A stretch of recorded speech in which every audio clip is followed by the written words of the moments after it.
This is Gary Butterfield. This is Cole Ross. And this is Monster in My Podcast. This is the Cockatrice. Yeah, I don't like this thing. Neither do I.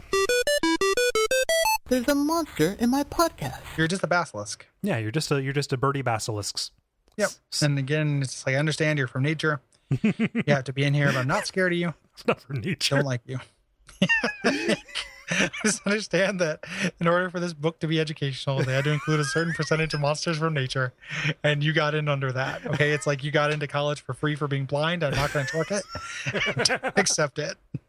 Oh man, they left out one of my favorite things about real life cockatrice, which are I think this might be true in some folklore. It's believed that that an egg without a yolk, if left undestroyed, it will grow to be a cockatrice instead of a regular chicken. That would be awesome. Yeah. Well, I mean, man, we should test that. We gotta get some eggs. Stat. Did you hear about Gary and Cole? Yeah, I love their podcast. What happened to them? Well, they grew a cockatrice. Yeah, I don't know what they thought would happen. Well, because that's the most interesting thing about this is like getting their eggs for when they're young for unusual pets. Yeah. Because there's your hook. You have like an exotic pet dealer or something like that who turns up. I mean, I guess he would be somebody sells a statue that the players recognize, and somebody they knew or something like that. It's not very much of a hook.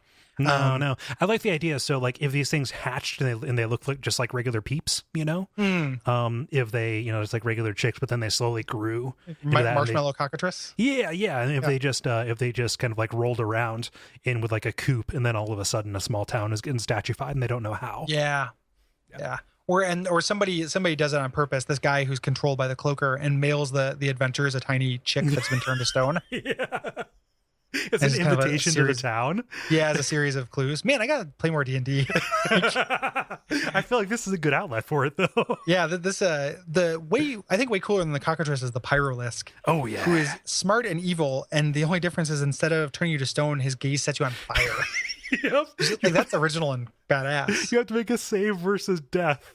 Yeah, lest you get immolated just by looking at him. Instantly burst into flames, dying in agony. Good flavor, buddy.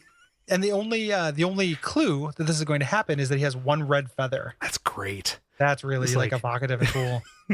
A lesser book would have given a DC, like what you had to be like for the perception check on that. Yeah. Instead, it's just like you just have to know. There's a hook too. Like you throw a bunch of. I mean, eventually you would know. Well, yeah, but I'm just saying, like you bait and switch somebody. Yeah. I also like that the Pyrolist's mortal enemy is the Phoenix. Ooh, yeah.